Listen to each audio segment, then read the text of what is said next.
noite a todos.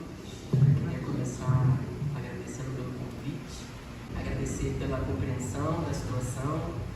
E hoje eu separei para a gente conversar um capítulo muito importante do Evangelho, que é o capítulo 18, que ele diz assim: muitos os chamados, poucos os escolhidos.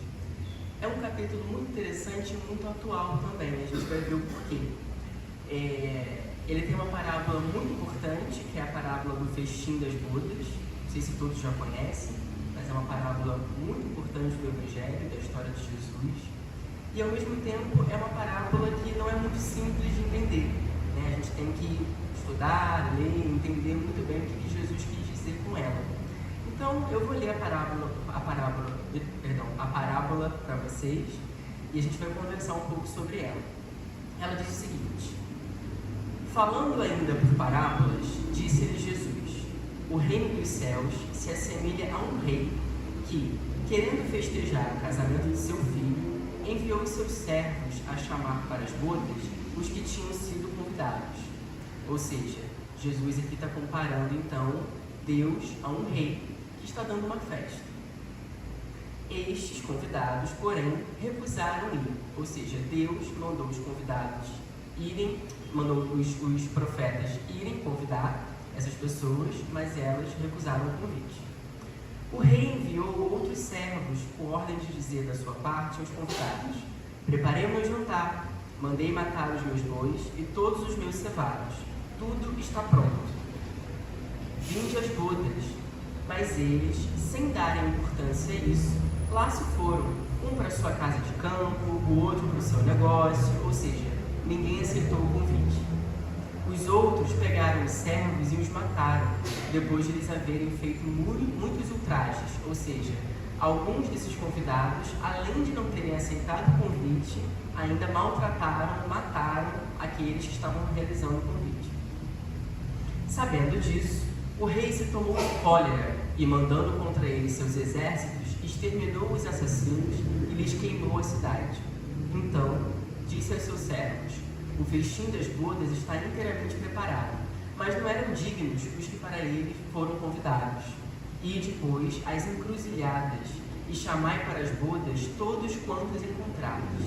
Os servos, então, saíram pelas ruas e trouxeram todos os que iam encontrando, bons e maus. A sala de bodas se encheu de pessoas que se puseram à mesa, ou seja, nenhum dos convidados aceitaram o convite. Então, esse rei, na parábola, pediu aos seus servos que convidassem, então, as pessoas nas ruas, bons, maus, já não importava mais quem fossem os convidados. O rei entrou em seguida para ver os que estavam à mesa, e percebendo um homem que não vestia a túnica nupcial, disse-lhe: meu amigo, como você entrou aqui sem a túnica nupcial? O homem guardou silêncio. Então o rei disse à sua gente: atai-lhe as mãos e os pés e lançai-o nas trevas exteriores. Aí é que haverá prantos e ranger de dentes, porque muitos são chamados, mas poucos são escolhidos. Essa é uma parábola muito interessante, muito rica, e a gente pode dividi-la em 4 tempos, né? O primeiro tempo é o convite inicial que esse rei faz e todos recusam. O segundo tempo é quando ele faz novamente um outro convite para outras pessoas e essas não só recusam, como ainda maltratam aqueles que realizaram o convite. O terceiro tempo é quando esse rei diz, então: convide quem vocês encontrarem pelas ruas, ou seja, todos foram convidados. E o quarto tempo é quando esse rei encontra um dos convidados ali sem usar a túnica nupcial. E aí ele manda então amarrar essa pessoa e que ela seja atirada nas trevas. Olhando por esse lado, a gente pensa: nossa, mas que parábola dura, né? Como é que Deus é comparado a um rei que manda amarrar uma pessoa e atirá-la nas trevas? Mas a gente precisa lembrar que Jesus falava por parábolas. Para a gente entender o motivo disso, a gente pode entender a humanidade como um ser humano. Como é que funciona com o ser humano? Quando ele é muito criança, ele é muito pequeno, a gente pode falar com ele da mesma forma como a gente fala com os adultos? Não. A gente pode usar palavras difíceis, pode usar elaborações lógicas com uma criança de 5 anos? Não. A gente adapta a linguagem, adapta o jeito de falar, adapta a postura para se dirigir a uma criança. Assim era Jesus falando com a humanidade de mais de 2000 anos atrás. A humanidade não estava preparada para receber a verdade de forma direta. Imagine se Jesus tivesse falado de forma direta sobre reencarnação, mediunidade, espiritualidade, lei de causa e efeito. Imagine como a população da época receberia essa mensagem. Se, com todas as parábolas que ele usou, toda a metáfora que ele usou para passar a mensagem, ele já teve o final que teve, que foi na cruz. Imagine se ele tivesse sido direto, se ele tivesse falado diretamente de reencarnação, de espírito, de lei de causa e efeito, E isso coloca para a gente uma grande questão, porque a população não estava pronta para receber essa mensagem mais de 2000 anos atrás. E será que nós hoje, em 2023, estamos preparados para isso, enquanto sociedade? Pode ser que aqui, um, outro, todo mundo aqui até esteja, mas nós, enquanto humanidade, será que nós estaríamos preparados para receber uma nova mensagem de Jesus? Ou será que Jesus seria novamente crucificado nos moldes de hoje? É uma questão para a gente pensar. Mas voltando na questão da parábola, Jesus então usava essas histórias, que eram metáforas, que era um jeito que ele encontrou de transmitir a palavra, de transmitir a mensagem divina. E aí, o que ele queria dizer então com essa parábola do festim de bodas? Era um rei que queria dar uma festa, convidou, as pessoas não aceitavam o convite. No final das contas, ele convidou qualquer um que estivesse pela rua. Quando encontrou uma pessoa sem usar tudo prenupcial, ele mandou atirar a pessoa nas trevas. O que Jesus queria dizer com isso? E aí, lendo o Evangelho, a gente vai entender que tudo isso era uma metáfora para falar do reino de Deus, do reino dos céus, ou seja, para falar da evolução espiritual. Então, o rei, como a gente já viu, era Deus, na comparação da parábola. Essa festa, esse casamento, é o reino dos céus, é a pátria espiritual. E quem seriam então esses convidados? A gente vai ver daqui a pouco com calma que existe uma explicação histórica para isso, porque Jesus estava se referindo primeiro aos hebreus, depois aos saduceus e fariseus, e depois à população como um todo. Mas trazendo essa parábola para a nossa vivência de agora, para 2023, quem seriam os convidados? Os convidados somos nós, E esse convite seria para o que exatamente? Quem é que leva esse convite? A gente vai ver no Evangelho que quem leva o convite até as pessoas são os profetas, que muitas vezes no passado eles eram hostilizados pelas pessoas a quem eles levavam a palavra, porque muitas vezes as pessoas ou não entendiam ou não aceitavam, então hostilizavam, matavam, torturavam esses profetas. É disso que Jesus está falando quando ele diz que esses que levavam o convite eram maltratados, eram violados por essas pessoas. Mas aí, voltando lá, essas pessoas agora somos nós. E o que seria então esse convite? É um convite à lei de amor, é um convite à palavra que Jesus deixou, é um convite à lei de caridade. E a gente pode pensar então, como que a gente recebe esse convite hoje em dia? De que forma esse convite chega até nós? E a gente pensa em situações do cotidiano, Aquela pessoa necessitada que atravessa o nosso caminho, aquele amigo que precisa desabafar e liga pra gente, aquela pessoa que é nossa vizinha, que a gente não tem muita simpatia, mas aí acontece uma situação e ele precisa de um socorro, de uma ajuda. É aquela oportunidade que a gente tem de não pensar mal de alguém, E aí a gente tem ali uma escolha, pensar ou não pensar o mal da outra pessoa. Todas essas pequenas situações são convites que a gente vai recebendo da espiritualidade, e aí cabe a nós responder um convite positivo, Então, não, dessa vez eu não vou pensar mal dessa pessoa, Eu vou seguir a lei de amor, eu vou seguir o que Jesus trouxe e não vou pensar mal desse meu irmão, Ou então, esse meu vizinho, eu não tenho muita simpatia por ele, mas ele está precisando de ajuda, então eu vou ajudá-lo. Eu vou me organizar aqui para poder ajudá-lo, apesar de não gostar tanto dele assim. Ou seja, nós sempre podemos aceitar ou recusar esse convite. E aí, continuando na parábola, no final das contas, Jesus fala dessa túnica nupcial, né? E era uma festa, era um casamento. Por isso, as pessoas tinham que estar vestidas com uma túnica nupcial. Vamos imaginar hoje em dia, né? Se nós somos convidados para um casamento, se a gente vai com uma roupa de praia, biquíni e sunga, como que as pessoas iriam reagir a isso? Como é que os noivos iriam reagir? Eles iam se sentir desrespeitados, iam estranhar, né? Não iam querer receber a pessoa na festa, iam pedir para essa pessoa se retirar ou colocar alguma roupa adequada, não é verdade? A mesma coisa aqui na situação do festim de bodas. Mas temos que lembrar que isso é uma metáfora. E essa festa não é uma festa de verdade. É a evolução espiritual, é o reino de Deus. Então, o que seria essa túnica nupcial, levando em conta essa metáfora da parábola? A túnica nupcial é uma vestimenta, mas é uma vestimenta material aqui na parábola? Não. Jesus não estava falando da gente colocar uma roupa bacana, bonita, para receber Deus. Não. Jesus estava falando de uma vestimenta espiritual. Então, de que forma nós podemos nos vestir espiritualmente? Através dos nossos pensamentos, das nossas ações, da nossa ligação ou não com Deus, com a espiritualidade. Isso vai compondo a nossa vestimenta espiritual. Então, aí nós temos dois passos, né? Primeiro, recebemos um convite, podemos aceitar ou recusar. E segundo, uma vez que a gente aceita o convite, o que a gente faz com esse convite? O que a gente faz vai ser equivalente à túnica nupcial.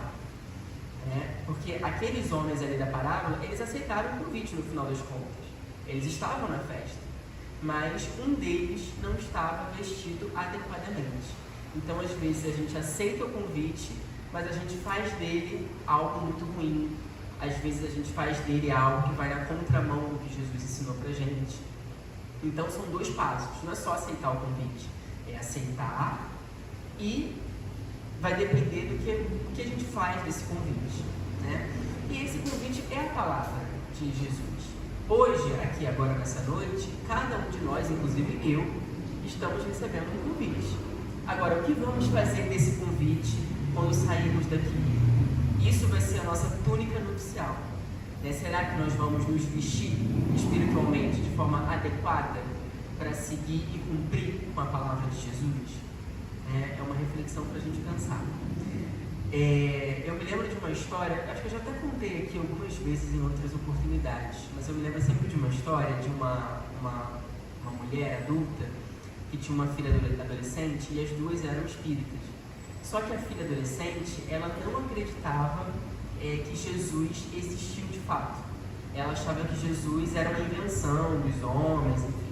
Mas ela era espírita, ela acreditava na reencarnação, acreditava na espiritualidade e se esforçava para praticar a palavra de Jesus, né? E a mãe dela estava muito preocupada com isso. Então ela dizia, mas a minha filha frequenta a casa espírita, mas ela não acredita que Jesus existiu. Eu já conversei com ela, ela disse da importância de acreditar que Jesus existiu, mas ela não acredita, enfim, estava nervosa com a situação. E eu ouvi essa história e fiquei pensando, mas será que Jesus está tão preocupado assim, se a gente acredita ou não que ele tenha existido materialmente aqui? Ou ele está mais preocupado com o fato da gente seguir ou não a palavra dele? De que adianta nós cultuarmos a imagem de Jesus se a gente não leva à frente a mensagem que ele deixou? De que adianta a gente ter um quadro enorme, belo, muito bonito de Jesus em casa, de fazer a nossa oração todas as noites, de carregar um terço na bolsa, na carteira, de carregar uma imagem de Jesus junto com a gente aonde a gente vá? De que adianta tudo isso se na prática nós não levamos à frente a mensagem que ele deixou? De nada adianta carregar, hoje em dia tem até blusas, com o nome de Jesus escrito. Então, de que adianta carregar o nome dele na roupa material e não carregar ele no próprio coração? Então, a mensagem que Jesus está trazendo para a gente é essa. Não adianta ir para a festa, para o casamento da parábola, e não estar vestido de acordo com a festa. Então, não adianta carregar Jesus em várias imagens na palavra e não levar ele adiante nas atitudes. E essas atitudes não são coisas grandes, não são grandes feitos, não é isso que a espiritualidade está esperando de nós. São coisas pequenas. De que forma a gente às vezes deixa de vestir a túnica nupcial? Situações do cotidiano. Estou no trem, passa uma pessoa pedindo dinheiro, pedindo doação. Aí passa a pessoa falando alto, eu estou ouvindo a minha música, fico irritado porque está atrapalhando a minha música. E aí eu penso, esse infeliz está aqui nesse trem atrapalhando, eu ouvir a minha música, enfim. Já deixei de vestir a túnica nupcial. Estou em casa, liga aquele colega ou aquele amigo que eu acho meio chato, porque ele fala muito, ele só reclama, e ele está atrás de mim para poder desabafar. Desligo o celular e finjo que estou dormindo. Deixei de vestir a túnica nupcial. Estou na rua, alguém me pede alguma ajuda, mas como eu não vou muito com a cara dessa pessoa, eu digo que estou com pressa. Nem estou com pressa, mas vou dizer isso. Estou com pressa, estou atrasado, não posso te ajudar, sinto muito. Deixei de vestir a túnica nupcial. Estou no trabalho, está uma rodinha dos meus colegas de trabalho falando mal de uma outra pessoa, excluindo outra pessoa. Eu vou, entro na rodinha e taco mais lenha na fogueira. Deixei de vestir a túnica nupcial. Então percebam que essa túnica nupcial, ela não é através de grandes feitos. Às vezes, a gente evitando fazer alguma coisa, a gente está ali vestindo a túnica, vestindo essa roupa espiritual. Vamos ver então o que o Evangelho tem a nos dizer sobre a parábola. O Evangelho vai dizer assim: nessa parábola, Jesus compara o reino dos céus, onde tudo é alegria e felicidade, a uma festa de casamento. Pelos primeiros convidados, ele se refere aos hebreus, que foram os primeiros chamados por Deus ao conhecimento da sua lei. Os enviados do Senhor são os profetas, que os vinham exortar a seguir o caminho da verdadeira felicidade. Suas palavras, porém, quase não eram ouvidas. Suas advertências eram desprezadas. Muitos foram mesmo massacrados como os servos da parábola. Os convidados que recusam o convite, sob o pretexto de terem de cuidar dos seus campos, dos seus negócios, simbolizam as pessoas mundanas que, absorvidas pelas coisas terrenas, se mantêm indiferentes às coisas celestiais. Então, aqui nessa passagem, o Evangelho está falando com a gente. Essas pessoas mundanas somos todos nós. E ele está dizendo, às vezes a gente deixa de aceitar um convite, ou seja, deixa de aceitar essa mensagem de Jesus em prol de alguma coisa material. Então, por exemplo, eu deixo de vir ao centro porque eu estou muito cansado, eu quero passar a tarde descansando um pouquinho, quero ficar em casa, deitado, e eu deixo de vir ao centro, deixo de ouvir a palavra, deixo de trabalhar espiritualmente. Ou então, eu recebo algum pedido de ajuda, eu tenho condições de ajudar, eu tenho conhecimento, mas deixo de ajudar por uma questão material, ou por simplesmente não estar afim, simplesmente não querer. Então, às vezes, a gente deixa de aceitar esse convite em prol de alguma causa material. Ou então, eu estou mais preocupado com algum bem meu, então eu vou dar mais atenção para esse bem material do que para as pessoas ao meu redor. Enfim, existem N maneiras que a gente tem de acabar caindo nesse equívoco de não aceitar o convite ou não vestir a túnica nupcial. E aí o Evangelho continua. Era crença comum entre os judeus daquela época que a nação deles devia conquistar a supremacia sobre todas as outras. Com efeito, Deus não havia prometido a Abraão que a sua posteridade cobriria a terra inteira, mas como sempre, tomando a forma pelo fundo, eles acreditavam tratar-se de uma dominação efetiva e material. Antes da vinda do Cristo, com exceção dos hebreus, todos os povos eram idólatras e politeístas. Aqui o Evangelho vai trazer então um aspecto histórico. Ele vai dizer que antes a crença era no politeísmo, ou seja, eles acreditavam em diversos deuses ao mesmo tempo. Se alguns homens superiores ao vulgo conceberam a ideia da unidade divina, essa ideia permaneceu no estado de sistema pessoal, não sendo aceita em parte alguma como verdade fundamental. Ou seja, alguns seres mais superiores vieram trazer a mensagem de um Deus único, né, de um Deus de amor. Mas essa mensagem não foi aceita pela população da época, a não ser por alguns iniciados que ocultavam seus conhecimentos sob um véu misterioso, impenetrável às massas. Os hebreus foram os primeiros a praticar publicamente o monoteísmo. Então, os hebreus eram esses homens que passaram a acreditar em um Deus único. É a eles que Deus transmite a sua lei, primeiramente por Moisés, depois por Jesus. Então, aqui o Evangelho traz a figura de Moisés, que é fundamental, né, na história da espiritualidade. Moisés trouxe a palavra de Deus, mas Moisés tinha algumas questões em torno dessa mensagem. Por exemplo, ele veio trazer uma lei que Jesus contradisse, que é a lei do olho por olho, dente por dente, que é uma lei que segue uma linha vingativa, né, uma linha punitiva, ou seja, aquilo que fizeram comigo, eu vou fazer de volta para garantir a justiça. Mas Jesus veio trazer uma nova mensagem. Ele veio dizer o seguinte: não devemos perdoar apenas 7 vezes, mas 7 vezes 70. Ou seja, é o oposto daquilo que Moisés trouxe quando ele disse olho por olho, dente por dente, né? Então, eu até me lembro assim, muito do capítulo do Evangelho que fala sobre a estranha moral. Não me lembro agora o número do capítulo, mas o título é esse, Estranha Moral. E um dos tópicos desse capítulo, Jesus se compara a uma espada. Né? Ele diz: eu sou a espada, né, que veio trazer um corte, que veio trazer a divisão. E a gente pensa: nossa, mas Jesus, que é um espírito tão evoluído, tão superior, se comparando a uma espada, que é uma arma que corta, né, que machuca. Pois é, mas ele trouxe essa palavra forte assim para dizer a mudança que ele estava trazendo para a população. Né? De fato, ele foi uma espada, porque ele cortou, ele fez uma divisão entre o bem e o mal. Ele veio trazer a lei de amor, ele veio trazer a lei de perdão. E isso, para a época e até para os dias atuais, era algo revolucionário. Então, ele veio sim trazer a espada, né? Ele era a própria espada. Ele cortou ali, né? Ele dividiu a sociedade entre o bem e o mal, entre aqueles que queriam praticar a lei de amor e aqueles que queriam continuar praticando a maledicência, praticando o ódio, praticando o rancor, praticando a violência. E isso é muito atual, né? Isso aconteceu há mais de 2000 anos, mas isso é muito atual. Hoje em dia, a gente ainda se vê nessa batalha, né, entre o bem e o mal, entre aqueles que praticam a lei de amor, aqueles que são a favor da violência, e isso aparece de formas muito pequenas. Não é só assim algo grande, né? A gente pode pensar assim em situações, por exemplo, de atitudes de preconceito, que são violências, atitudes de exclusão, né? Quando a gente fala mal de alguém, quando a gente deseja mal a alguém, tudo isso são pequenas formas de cultivar o ódio.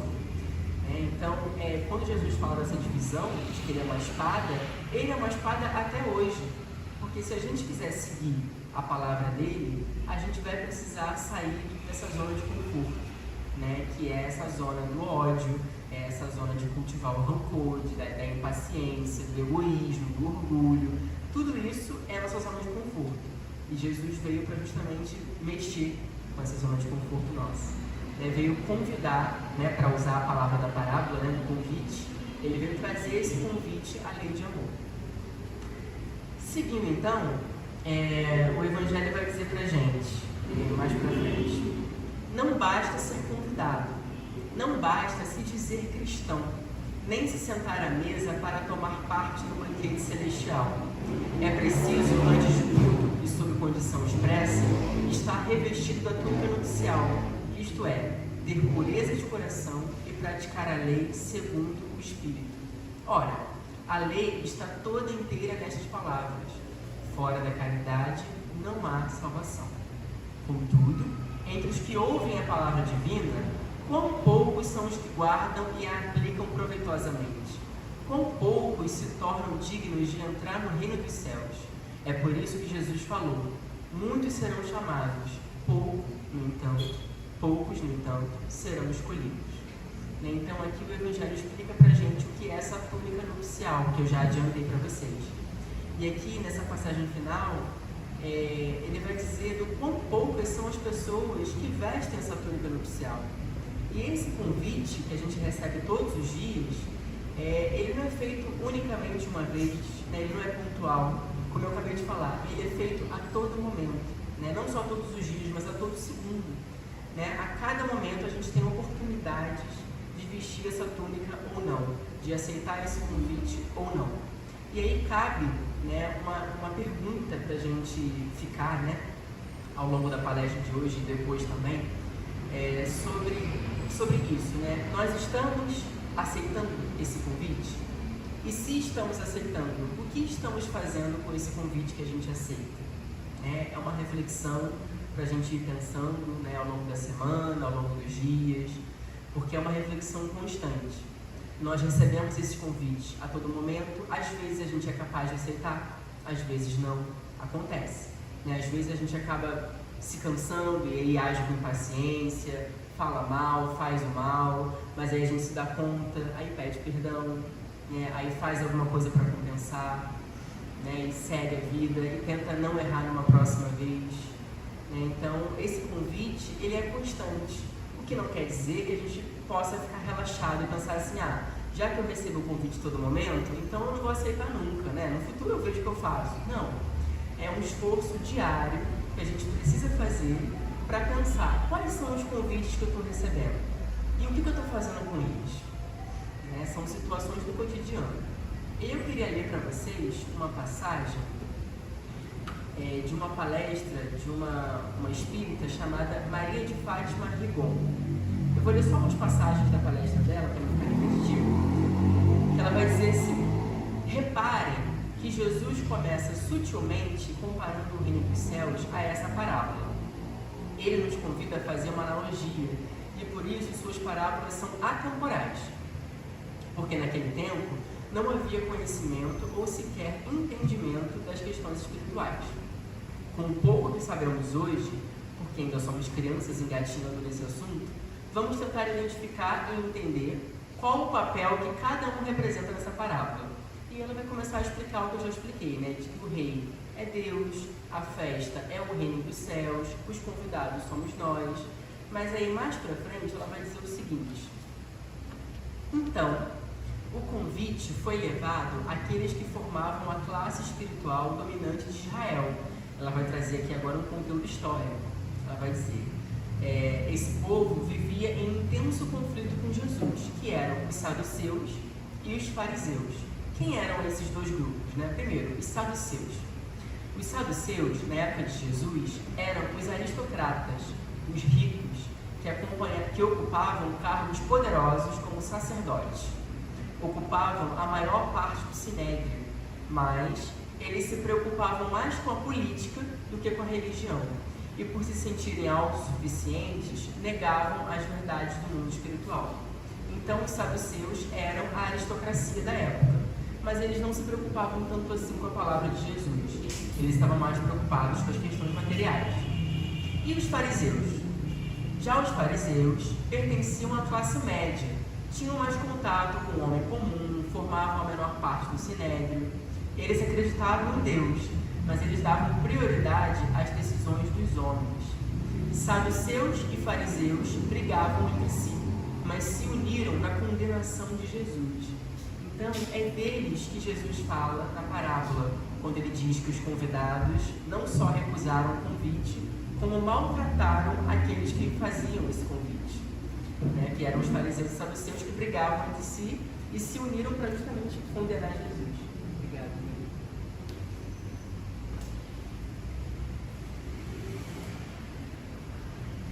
Então ela continua dizendo o seguinte: segundo a parábola, esses primeiros convidados se preocupavam com a parte material, ou seja, com as coisas terrenas, e ainda ultrajaram e mataram os servos do rei, Deus, assim como fizeram com Jesus, condenando, perseguindo seus seguidores. E eu vou pular só mais um trechinho, que ela pergunta assim: por que será que Jesus coloca dessa maneira a resposta do rei? Não foi ele mesmo que veio validar a lei do olho por olho? Então Deus estaria punindo? Haveria demonstração de vingança ou retaliação? Aqui ela está falando daquela passagem quando o rei da parábola manda amarrar esse convidado que estava sem a túnica nupcial e manda atirar nas trevas. Ela se pergunta, bom, que Deus é esse que atira um dos seus convidados às trevas? E ela vai dizer, né, Deus estaria punindo esse convidado? Ela responde, claro que não, muito pelo contrário. Jesus plantou a lei de ação e reação, ou, se vocês preferirem, causa e efeito.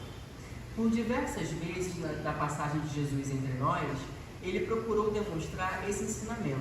Por exemplo, quando Jesus estava prestes a ser preso, Pedro rouba a espada de um dos soldados e arranca-lhe a orelha. Jesus então diz, Pedro, guarda a tua espada, pois quem com espada fere, com espada será ferido. A doutrina espírita nos explica claramente esse ensinamento. Se praticamos o mal ou o bem, receberemos de volta o bem ou o mal equivalente, pois essa é a justiça da lei divina que opera entre nós. Por esse motivo, a lei da ação e reação tornou-se um dos princípios da doutrina espírita, explicado pela reencarnação. Então, aqui a gente tem a explicação, né? Quando Jesus fala desse rei que manda atirar esse homem sem a túnica às trevas, ele fala de uma forma muito forte, mas é porque, como eu disse no início, ele falava através de metáforas, ele precisava ser entendido pela população da época. Então, ele usava essas referências fortes, meio brutas, né? Mas aqui ele está dizendo da lei de ação e reação. E isso é uma lei natural, uma lei da física, né? A lei de ação e reação é uma lei da própria física. E isso se aplica à espiritualidade também. E como é que ela vai funcionar? Aquilo que a gente deseja, aquilo que a gente joga para o mundo, para as pessoas, para o universo, é o que a gente vai receber em troca, né? Então, se eu cultivo o bem, se eu cultivo o amor, a paciência, a caridade, em algum momento eu vou receber isso de volta. Se eu cultivo o mal, se eu cultivo a intriga, se eu cultivo a impaciência, o ódio, o preconceito, em algum momento eu vou ter algum tipo de retorno. Pode ser hoje, pode ser amanhã, pode ser semana que vem, ou em outras vidas, né? E aí a reencarnação vem para justamente ajustar essa lei natural, né? Porque ela vem explicar o porquê de alguns sofrimentos, né? E aí a gente volta lá, né, no capítulo sobre a explicação do sofrimento, né, das causas anteriores e atuais das aflições, enfim, né, para pensar como que a reencarnação, na verdade, é uma ferramenta divina de fazer justiça, né? É uma justiça divina. Isso explicaria, por exemplo, por que algumas pessoas nascem em situações mais difíceis que as outras, por que algumas pessoas nascem com mais dificuldades físicas, com doenças do que as outras, por que algumas pessoas nascem em situações de miséria e outras muito ricas. Isso vai ser de acordo com o que nós fizemos em vidas anteriores. Ou seja, existe uma justiça divina operando, mas não é Deus que está punindo essas pessoas. Isso é uma lei natural, porque o que a gente faz, a gente vai ter que receber em algum momento em troca. E aí, a gente toca num ponto importante, que é o sofrimento, né? Mais pra frente, eu não vou ler todo, né, o capítulo, porque vai ficar muito maçante se eu ficar só lendo. Mas mais pra frente, Jesus vai falar sobre a importância que o sofrimento tem na nossa vida, né? Ele vai dizer que o sofrimento também educa, e educa mesmo, né? Às vezes a dor, ela vem para ensinar a gente alguma coisa, seja a dor física, seja a dor moral, seja, né, a dor ali das relações humanas, ela vem para ensinar alguma coisa pra gente. E às vezes é um mau uso que a gente está fazendo do nosso corpo físico, e aí vem uma doença para alertar a gente, né, para a gente passar a cuidar mais do corpo, cuidar da alimentação, cuidar da rotina. Ou então, às vezes, acontece alguma coisa de ruim para a gente recuar, porque pode ser que a gente esteja indo por um caminho não muito certo, né? E aí acontece alguma coisa para a gente poder voltar e escolher um outro caminho. A dor, às vezes, evita algo pior. E quando ela não evita algo pior, ela também pode servir de ensinamento. E aí cabe a cada um de nós saber extrair dessa dor algum tipo de ensinamento. O que não quer dizer que a gente tenha que buscar o sofrimento, né? O que Jesus está falando para a gente não é que a gente tenha que se sacrificar constantemente para poder vestir a túnica nupcial, mas sim passar pelo sofrimento com resignação e tentar, né, fazer um esforço para extrair desse sofrimento algum ensinamento. E às vezes é um ensinamento muito simples, gente, não é algo grandioso, maravilhoso, pode ser um aprendizado muito simples. Por exemplo, às vezes a gente faz uma escolha, tem uma consequência ruim, e a gente aprende o seguinte: bom, nunca mais vou escolher isso de novo, né? Nunca mais vou fazer isso de novo. Tá aí, é um aprendizado. Às vezes a gente se envolve numa relação com alguém, essa pessoa nos faz muito mal, a gente sai da relação e pensa assim: eu não quero fazer como ele, né? Não quero ser esse tipo de pessoa para outras pessoas no futuro. Tá aí um excelente aprendizado, que foi com a dor, foi com o sofrimento. Então a gente sempre pode tirar do sofrimento algum aprendizado, né? Seja através de algo positivo, né? Algo do tipo: bom, aprendi, né, isso, ou no sentido negativo da coisa, né? Por exemplo, aprendi que não quero fazer isso com outras pessoas, né? Tudo é aprendizado. Como eu falei antes, isso não quer dizer que ao passar por um sofrimento, então eu tenho que me entregar a ele, né? Pensar: bom, já que Jesus falou que o sofrimento ensina, então eu vou só sofrer, né? Eu tenho que sofrer, tenho que me sacrificar, tenho que fazer doer mesmo. Não, né? Muito pelo contrário. Jesus, Deus, não colocou a gente aqui na matéria para sofrer. Não é esse o objetivo da existência humana, embora o sofrimento faça parte, né? Não tem como a gente completar uma existência aqui sem, em algum momento, passar por um sofrimento. A gente vai perder entes queridos, a gente vai perder coisas, bens materiais, a gente vai passar por dores, por doenças, por situações desconfortáveis, a gente pode passar por situações de violência. Então, o sofrimento, ele faz parte. O que Jesus está dizendo para a gente é passar pelo sofrimento tentando aprender alguma coisa com ele, ou seja, passar por ele com resignação, com resiliência, né? O que é diferente é se entregar a ele. Então, sempre que vier um sofrimento na nossa vida, que a gente possa refletir e pensar: bom, em primeiro lugar, né, como sair dele, que a gente sofre para poder sair do sofrimento também, e em segundo lugar, o que eu posso aprender com isso que me aconteceu? Né? Diante desse sofrimento que eu passei, o que eu aprendi? Né? O que eu aprendi a fazer ou a não fazer mais? O que eu aprendi sobre o que eu quero ou o que eu não quero para a minha vida? Né? Tudo isso é um aprendizado que vem com o sofrimento, e isso tem a ver com essa túnica nupcial, né? Porque isso compõe a nossa vestimenta espiritual. Vocês querem falar alguma coisa? Vocês estão tão silenciosos? Aquele relógio está certo, né? Só para poder me orientar. Mais para frente, o Evangelho vai trazer para a gente vários itens, e um deles é a porta estreita, né? E a porta estreita, ele vai dizer: existe uma porta larga e uma porta estreita. A porta larga seria a porta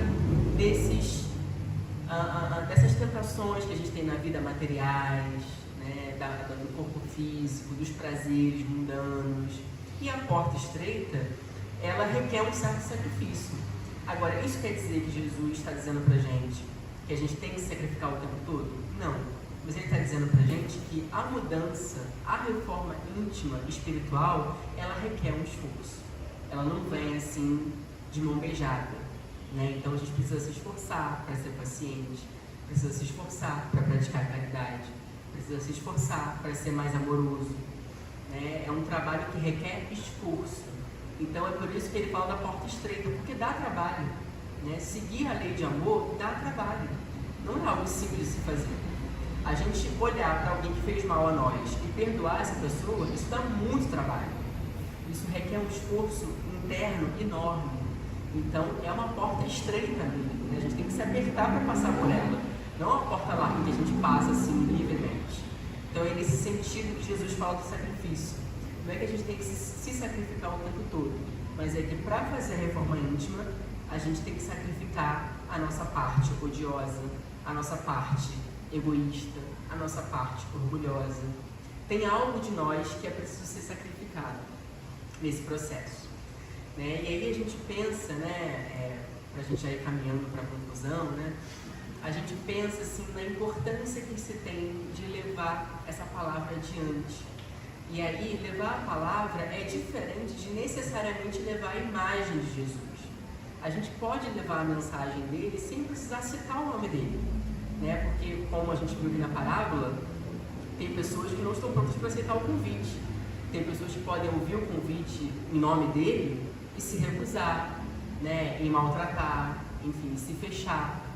Então a gente pode levar esse convite de N formas, sem necessariamente citar a religião, sem necessariamente citar o Evangelho, sem necessariamente citar o próprio nome de Jesus.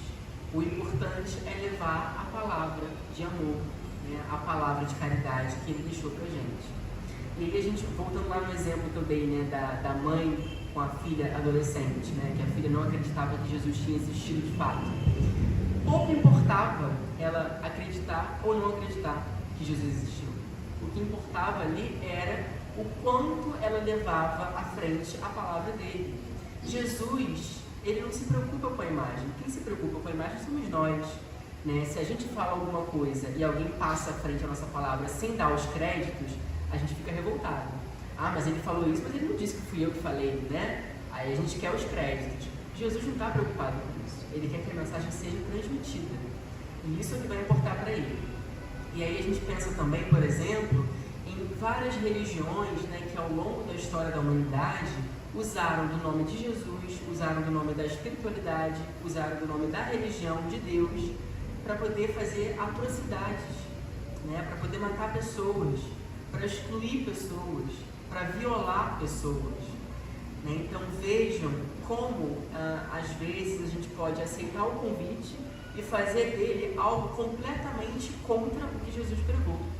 Né? Porque esses povos, né, esses religiosos que usam da religião, que usam da imagem de Deus para poder fazer o mal, para poder fazer guerra, né, esses até aceitaram o convite, eles aceitaram ler, aceitaram ouvir, aprender o ensinamento, mas eles não vestiram a túnica nupcial, muito pelo contrário. Né, eles estão ali causando problemas para o festim de bodas, né, da parábola, ou seja, causando problemas para a espiritualidade, para a humanidade, para o reino da espiritualidade.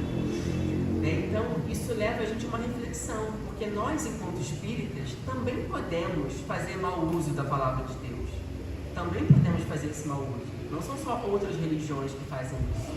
Né, quando a gente, por exemplo, usa da palavra de Jesus para criar muros entre as pessoas, quando a gente usa da palavra de Jesus para proliferar preconceitos, né, para excluir pessoas, para dizer, olha, você não pode ser assim, você não pode gostar de tal coisa, você, por conta da sua cor de pele, você não pode frequentar tal lugar. Né, quando a gente usa da nossa palavra para segregar, para excluir, para causar violência, a gente está deixando de vestir essa túnica nupcial. E assim, é uma reflexão constante e uma autocrítica que a gente tem que fazer o tempo todo, porque a gente cai muito fácil, né, nessa contramão aí de Jesus. A gente vê às vezes espíritas, amigos, colegas reproduzindo, né, discursos de ódio, de violência, de exclusão. Né? Então é algo que a gente precisa ter em vigilância constantemente. Né? O que eu estou fazendo com aquilo que eu aprendo com Jesus? Será que eu estou levando à frente uma lei de amor? Será que eu estou levando ponte ou eu estou levando muros entre as pessoas? Eu estou acolhendo aqueles que são diferentes de mim ou eu estou julgando eles? Ou eu estou falando mal deles? Ou eu estou criticando eles? Então é um convite que Jesus faz para a gente todos os dias e que cabe a nós aceitar ou não. E se aceitarmos, cabe a nós levar adiante a palavra dele. Para a gente poder encerrar, eu queria ler uma passagem de um livro chamado Caminho da Eternidade, do André Luiz, pela médium Dulce Kogan, o livro é esse. E aí tem uma passagem desse livro que se chama Se não levares o céu dentro do coração, jamais o alcançarás. E ela diz, o céu é estado de alma dos humildes que conquistaram a paz no campo do bem. Atingindo, através da essência divina do amor, possuirás a centelha sagrada que conduz a Deus. Essa trajetória chama-se evolução. O amor é uma força inexaurível, revigora-se sem cessar e enriquece ao mesmo tempo aquele que dá e aquele que recebe. A vida encerra os germes da renovação em si própria, facultando a conquista da verdadeira felicidade. Depende de cada um levar consigo o céu ou o inferno, o umbral ou o lar celeste, onde permanecerá agindo, lutando, aprendendo e progredindo. É lindo quando se regressa ao plano espiritual purificado. Tudo é luz no caminho. Tudo isso só é alcançado se, ao deixar a terra, levares a pureza do céu no seu interior. Não é fácil a elevação, mas vale a pena o esforço para sentir a grandeza que o Senhor oferece no seu reino. Se realmente queres alcançar o paraíso, esqueça as desilusões, as ofensas, as mágoas que porventura te assaltem a mente. Envolvendo-te na luz do Pai Supremo, segue o caminho onde há flores, que só o amor revela. Abraça então o céu, que será a tua morada para todo o sempre. Eu quis trazer essa passagem para poder encerrar a nossa conversa, porque aqui ela fala sobre carregar o céu dentro de nós.